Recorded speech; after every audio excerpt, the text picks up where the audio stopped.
final segment, Faith in Verse. We have a poem today called Weather. The wind blows where it will. No one knows where it comes from or where it goes. Well, that's not quite right, is it? There are thermals and ground cooling, urban heat sinks and the jet stream, the parts of our planet and the engines of weather and all it seems. So we know, at least more than before, of the breezes that brush us and the tornadoes that touch down. But the mystery still remains, and uncertainty peaks just when we want to scratch that itch whether tomorrow will be breezy or the wind will lay. Our information not condensed to knowledge, and our ignorance yet invincible in measures. That's weather.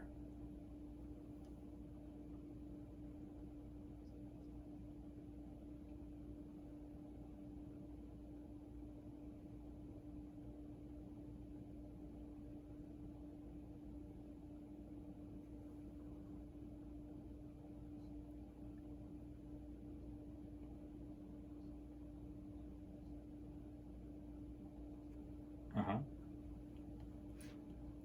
Okay. Welcome back to our final segment, Faith in Verse. We have a poem today called Weather.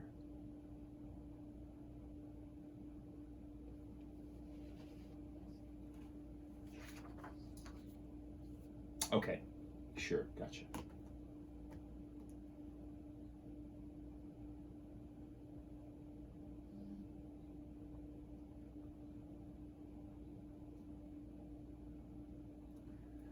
Welcome, Oklahoma, to Living Catholic. I'm Father Don Wolf.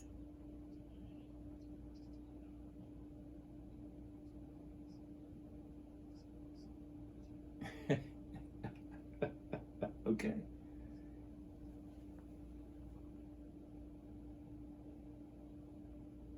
I can hear you really well, especially with my earphones on. So when you talk to yourself, I'm getting it.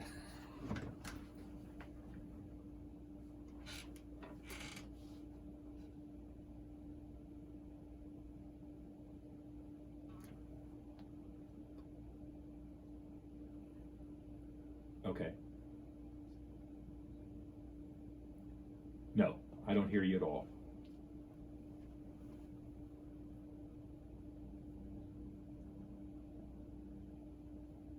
Okay.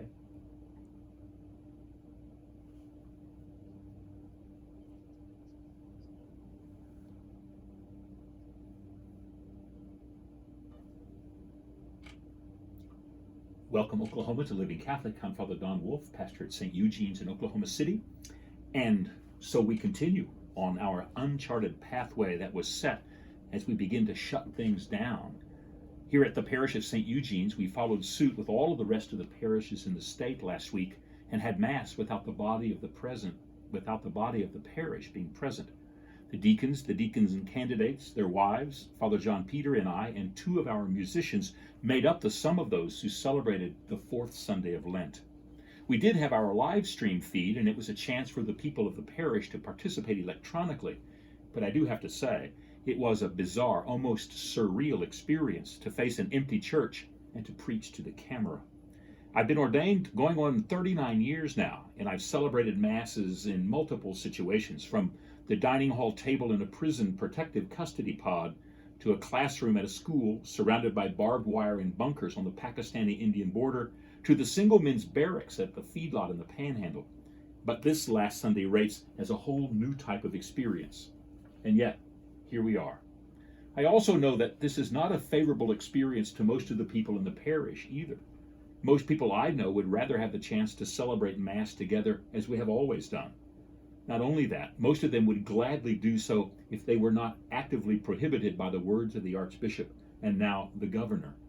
Many people, including many people who are in the highest risk category, would very much like to be in the pews on Sunday and during the week so that they could continue to encounter the body of Christ in the Eucharist there. But alas, it's not possible at this time. And we make these sacrifices because we sincerely do have concern for our brothers and sisters. No one knows the fullest extent of this pandemic, and everyone's kind of making it up as they go along. Of course, the experts know the mathematics of infection and the biological realities of contagion, And no one's inventing their expertise about these things. But human behavior and human susceptibility to the viruses out there, those aren't linear realities. We don't know exactly how any of those things will go. In a few months, everybody will be able to look back and come up with better information about exactly what worked and what didn't. And no doubt, the extreme measures that we have adopted will themselves become part of the experiment that produces the necessary results as we are in the process of studying the pandemics in the future. And we can look around now with all of the news coming out of Europe and now India and realize that, hello? I lost it.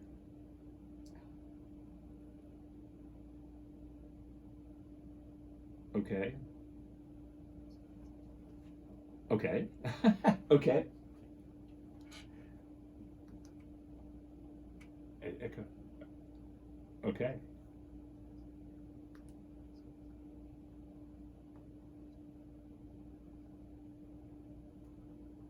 Okay.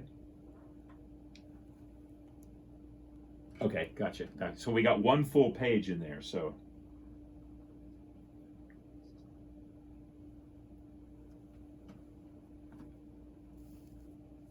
okay, let's see. Hold on just a second. Let me find that here.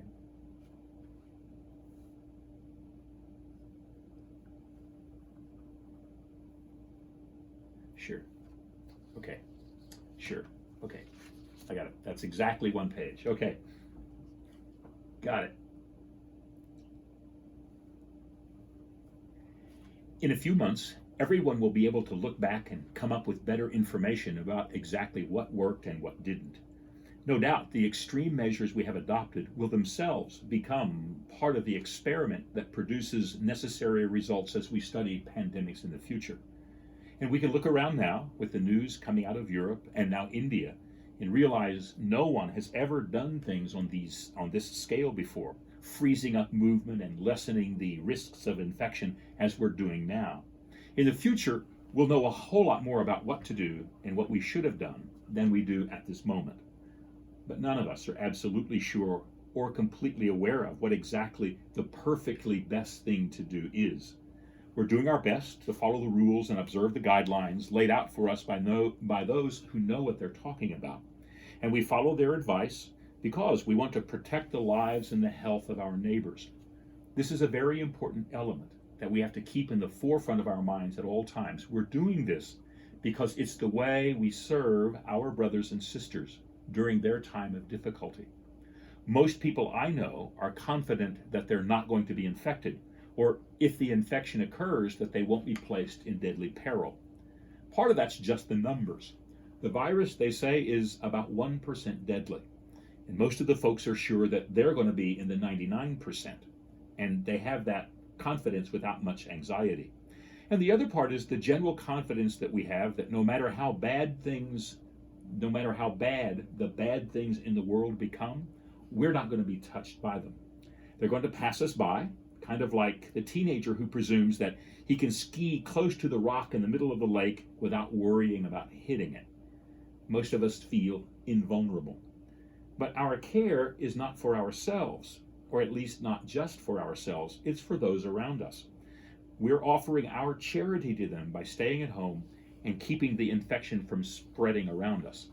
Even if we're not bothered with what will become deadly for us, we keep our distance because of what might become deadly for others. We think of them and place ourselves in the best position to help them. In doing all of this, of course, we also help ourselves, which is another aspect of the self-isolation that we've been asked to adopt. The truth is, we're all in this together, and we look out for others. We also protect our own vulnerabilities.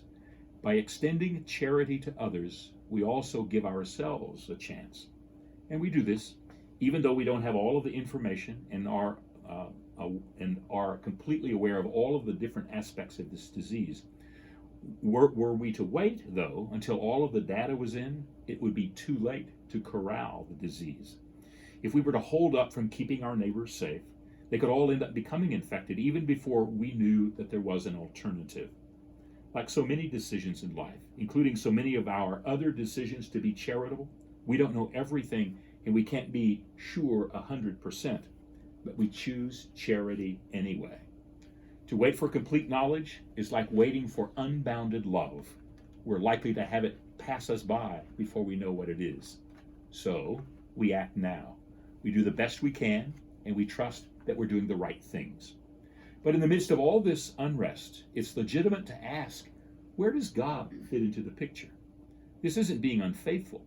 All of us have the right to ask where divine providence is located as we sweat through the details of this unprecedented time. And we especially have the responsibility to ask exactly what we are to learn about God and about ourselves as we face these circumstances. As I look out over the vast crisis now overtaking the world and slowly begin to overtake us, there are several aspects that come to me. The first is, does the will of God fit into what we're experiencing, or are we somehow outside of the will of God in all of this? Sounds a little bizarre, given our belief in God, but think about it. If God is inside of this experience, then we have to wonder whether it's caused by God's initiative. And if God's outside of it, then is God somehow helpless to intervene or to alter what's going on? The first alternative sounds spooky. The second sounds frightening. I suppose we could do what many people have done in our day and time and simply exclude God from the equation of life. We could just insist that there's no place at all for God's presence amidst what is, after all, a natural process. If viruses mutate and people fall sick and the contagion spreads with all of the mathematical certainty of a geometric law, we could just write God out of the world and it wouldn't cost us anything. We could adopt the answer of the mathematician Laplace when asked about God. You see, he had proposed that in a world where everything moved according to the laws of physics, it would be possible to measure all of the particles of the universe and their motion. And knowing this, we could measure backwards and find out everything that had ever happened, and then measure forward and come to know everything that would ever happen.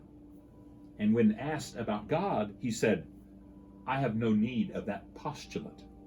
He didn't need God because, well, the universe simply ran like a big clock wound up. If we do the measure about viruses and infections and resistance and produce the reports that, we see on CNN, what's the need for God? It's a good question. After all, we know viruses are the part of the nature of things. They're written into the great kaleidoscope of life and occupy their niche in the same way as a condor flying on the updrafts over the mountains or a mole burrowing across the lawn. Each element of life is part of the whole scenario of nature that we share. And part of the truth of nature is unavoidable. It's developing and altering over time. There are now coyotes that growl in the bushes of Central Park in New York City. Deer are nibbling the lawns in suburbs all over the country. There are now more trees growing in North America than ever before in the history of our country. Nature is relentless in its dynamism and its potential for change. And when things change, the relationship of each part of the natural world changes as well. When I was a child growing up on a farm on the edge of Oklahoma City, we farmed about 1,000 acres. This permitted us to know our land really well and to farm it intensively. And in the entire time that I grew up, I never saw a fox or a wild turkey or a deer or an eagle on our farm. Now, because farms are larger and there's much unattended land, my brother regularly sees all of this wildlife from out his back door. Alter one part of the spectrum of wildlife, and all of the rest changes. The process is the same among bacteria and viruses as it is among the predators and game at the edge of the city. Change is constant, and the archetype of nature is continual adaptation. So it's no surprise to note that this virus has jumped the barrier between animals and humans and is beginning to show itself in its effects all across the world. It's not the first time. Tuberculosis made the jump from animals to humans millennia ago. It was the same for malaria and anthrax. Just recently, it's been the same for Lyme disease and Ebola. The restless element of nature and the dynamism of life is a fact of life. So it's fair to acknowledge God as present in the natural world. All of the world is created and exists as a manifestation of the will of God now. But we no more have to blame God for the adaptation of the Wuhan virus as it jumped from animal infection to infect humans than we blame God for sending raccoons to loot our trash cans. The balance of nature exists, and all of it is part of the dynamism of living nature in which God is present. The divine presence isn't contained in nature, as if God himself were limited to the boundaries of what we can see and measure and appreciate. But God suffuses all of nature, including viruses, with the divine. But the second question follows the first. If God is present on the inside, has God decided to work against us? Is there some punishment in line for us because of God's displeasure toward us?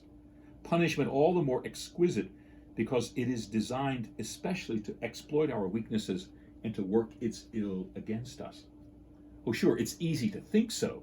There's been no end of examples of when people have invoked God's anger or God's exasperation and then assure everyone of God's wrath. They say, you better shape up because it's clear God is tired of us and wants to make us suffer. I suppose if we did imagine the divine presence of God to be something like a really bad teacher who blows her stack at the end of the week, perhaps God would act that way. It's not just manipulation by others, of course, to wonder whether God really does want to beat us up in order to get our attention. Because once things begin to change for us, especially if we're threatened in ways we haven't imagined before, we do begin to see things, and we become aware of things we never ever imagined before. What if God has arranged all of these circumstances just so we can get out of our ruts and begin to see the world as it really is? Certainly, as I experience a new world, I see new things. Is this the way God has come to change things? Or to pay me back for the things I've done wrong? Or to teach me a lesson? But think about it for a bit. If I play on the roof of my house, running around as if it were the gym floor, and then I slip off of it and roll off and hit the ground, am I being punished for what I did? When I'm in the hospital nursing a plaster cast on my legs, is this because God has become angry with me and decided to teach me a lesson? Of course not. The punishment is the suffering I endure as the consequence of what I've done, not a decision on the part of someone else to apply a standard of justice to me in order to redress the imbalance of creation upset by my decision to act like an idiot. True, I may learn a lot from my impact from the ground, and I may never forget the price I had to pay because of what happened to me. But the price was paid not to God. It was the inevitable outcome of the law of gravity. God is with me when I hit the ground, and I'm not abandoned because I made poor choices or acted like an idiot. And God doesn't grow tired of me because because I fantasize that the law of gravity doesn't apply to my circumstances right now. However, the inevitable outcomes of my decisions are written into the structure of the world and its function. God has not crafted this virus to work us ill. God has not grown tired of us at this moment in history and therefore has decided to push the DNA around in this tiniest of creatures in order to punish us for the evil in our lives. Viruses aren't God's particular scourge on our world, messengers of the divine displeasure, working to make sure we get the message that we're supposed to be attentive. They're part of the intricacy of creation in all of its depth and complexity. Of course, we're always invited to understand ourselves in the face of what we do experience.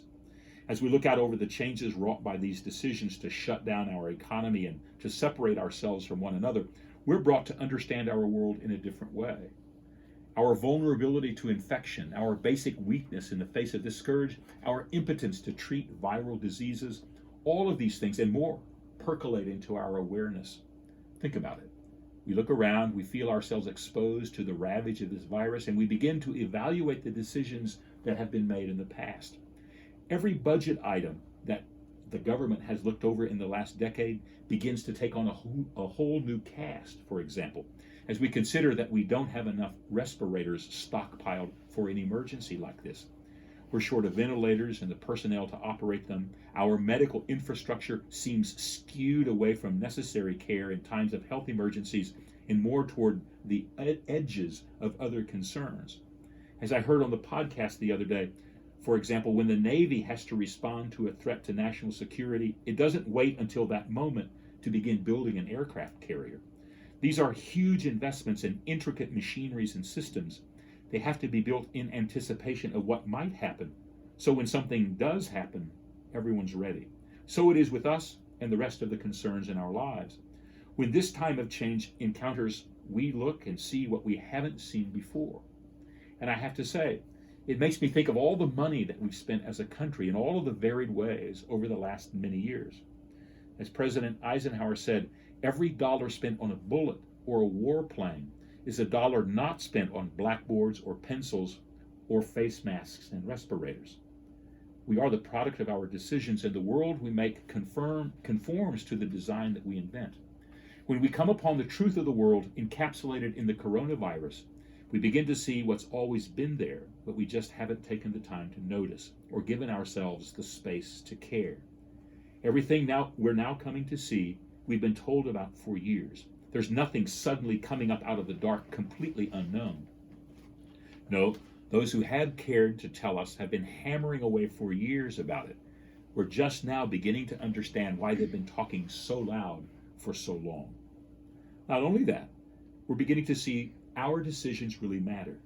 There really aren't enough resources to do everything, so we have to make choices and discipline ourselves to achieve what's most important. We've tended to forget that. We have to attend to the vital things first.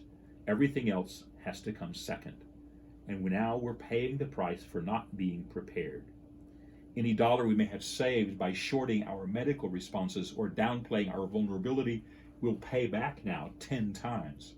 It always works this way. We're not being punished because God has become tired of us or has run out of patience. We're suffering the results of hitting the ground hard from the heights we've fallen. It's a hard lesson to learn. The best image I have of what God's wrath is comes from the prophet Isaiah in chapter 54. He writes, "In a moment of overflowing wrath, I turned away my face." God's wrath is the absence of God. The worst God could do to us is to turn away from us. If God deigns us to suffer, it's that we suffer from what we choose and from what we've done. A brief look at the 20th century and its history of concentration camps and the Gulag, and I think we'll understand what that might look like, God ignoring us. God did not work to make this virus a punishment for us. It was sufficient only to watch the choices we have made play out on the wide screen of the world. That may sound harsh, but it's true, and it may be harshest for those who fall sick. But in the harsh reality of nature's hand, that's what happens. We who believe in God's goodness and are content to know of God's love are assured of the divine assistance even unto death. I know such reassurance sounds pretty weak, but the promises of God's continual presence, even in the midst of suffering, is true and real. If we trust in God's goodness, we also know, amidst the gigantic reality of these world-shaking moments, that there is light for us, that we're woven into the world here with God's presence. In the midst of these truths, we are invited to experience the truth of God's presence all that more intensely. First of all, by living out the charity that we are invited to perform. It really does matter how we treat our neighbors and ourselves in these moments of crisis. We serve God by serving our neighbor. And if we've never had the chance to see and experience such a thing, then we know this moment has gifted us with this time extraordinaire. To have a chance to care for another, to go out of the way for another, who knows? This may become the first step into a heavenly choice for who knows how many who, in fact, can serve another. But beyond the simple and the obvious, God's presence among us is a wake-up call to the reality of what we believe. Because we believe, God is not merely an option. To believe is to encounter a living presence amidst our lives, and this presence desires us and hopes that we might live our lives to the fullest possible way. If we've forgotten what such a life is like, and if we may have misplaced the awareness of the fragility of living and therefore the preciousness of each moment we're alive, now we're gifted in this moment to see and experience what God promises to everyone, ourselves truly alive and truly at one with the promise of God's initiative in the world. There's a familiar word for all of this. When we look around and realize that we've been heading in the wrong direction, we have to locate where we are, then go back to where we turned off and go in the right direction. From there, we can get back on the path to where we must go. It's easy to be distracted and to lose our way. In fact, it happens so often it seems normal. But when we're faced by what it costs to be wandering lost, we're invited to step back and to go where we're given to go. And that's called repentance, which is what we must do as we face all the interruptions of this time. We have to repent, not of the faults we normally think of. We must repent of our hard-heartedness and the bad decisions that brought us here. And as we do, we must not only turn back, we must turn toward where we want to go. And that's toward the source of all life, toward the one who gives us life.